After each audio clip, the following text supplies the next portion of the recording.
Pablo es enviado a Roma. Cuando se decidió que habíamos de navegar para Italia, entregaron a Pablo y a algunos otros presos a un centurión llamado Julio, de la compañía Augusta.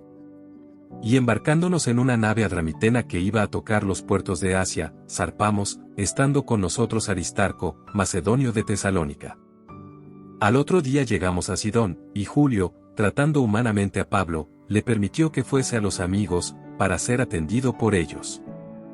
Y haciéndonos a la vela desde allí, navegamos a Sotavento de Chipre, porque los vientos eran contrarios. Habiendo atravesado el mar frente a Cilicia y Panfilia, arribamos a Mira, ciudad de Licia.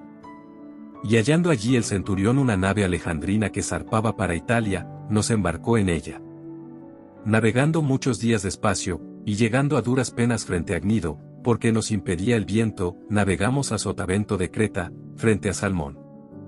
Y costeándola con dificultad, llegamos a un lugar que llaman Buenos Puertos, cerca del cual estaba la ciudad de Lacie. Y habiendo pasado mucho tiempo, y siendo ya peligrosa la navegación, por haber pasado ya el ayuno, Pablo les amonestaba, diciéndoles: Varones, veo que la navegación va a ser con perjuicio y mucha pérdida, no solo del cargamento y de la nave, sino también de nuestras personas. Pero el centurión daba más crédito al piloto y al patrón de la nave, que a lo que Pablo decía. Y siendo incómodo el puerto para invernar, la mayoría acordó zarpar también de allí, por si pudiesen arribar a Fenice, puerto de Creta que mira al nordeste y sudeste, e invernar allí. La tempestad en el mar. Y soplando una brisa del sur, pareciéndoles que ya tenían lo que deseaban, levaron anclas e iban costeando Creta. Pero no mucho después dio contra la nave un viento huracanado llamado Euroclidón. Y siendo arrebatada la nave, y no pudiendo poner proa al viento, nos abandonamos a él y nos dejamos llevar. Y habiendo corrido a Sotavento de una pequeña isla llamada Clauda, con dificultad pudimos recoger el esquife. Y una vez subido a bordo, usaron de refuerzos para ceñir la nave, y teniendo temor de dar en la sirte, arriaron las velas y quedaron a la deriva. Pero siendo combatidos por una furiosa tempestad, al siguiente día empezaron a alijar, y al tercer día con nuestras propias manos arrojamos los aparejos de la nave. Y no apareciendo ni sol ni estrellas por muchos días, y acosados por una tempestad no pequeña, ya habíamos perdido toda esperanza de salvarnos. Entonces Pablo, como hacía ya mucho que no comíamos, puesto en pie en medio de ellos, dijo: Habría sido por cierto conveniente, oh varones, haberme oído, y no zarpar de Creta tan solo para recibir este perjuicio y pérdida. Pero ahora os exhorto a tener buen ánimo, pues no habrá ninguna pérdida de vida entre vosotros, sino solamente de la nave.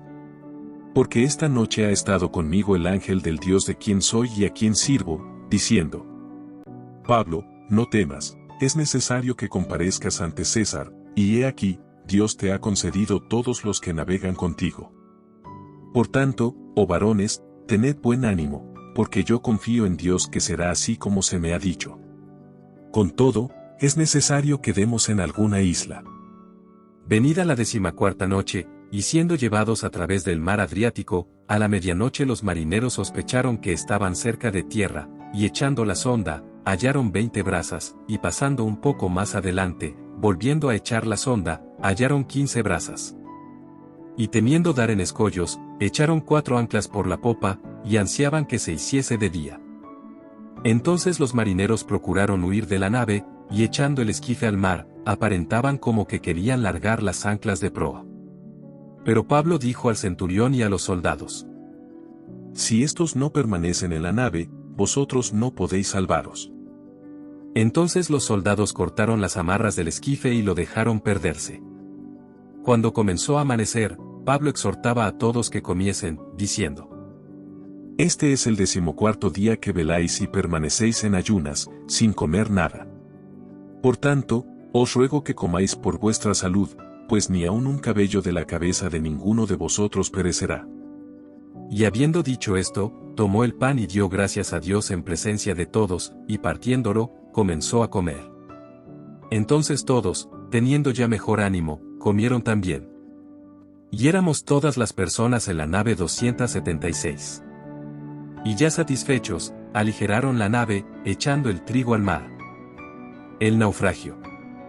Cuando se hizo de día, No reconocían la tierra, pero veían una ensenada que tenía playa, en la cual acordaron varar, si pudiesen, la nave. Cortando, pues, las anclas, las dejaron en el mar, largando también las amarras del timón, e izada al viento la vela de proa, enfilaron hacia la playa. Pero dando en un lugar de 2 aguas, hicieron encallar la nave, y la proa, hincada, quedó inmóvil, y la popa se abría con la violencia del mar. Entonces los soldados acordaron matar a los presos, para que ninguno se fugase nadando. Pero el centurión, queriendo salvar a Pablo, les impidió este intento, y mandó que los que pudiesen nadar se echasen los primeros, y saliesen a tierra, y los demás, parte en tablas, parte en cosas de la nave. Y así aconteció que todos se salvaron saliendo a tierra.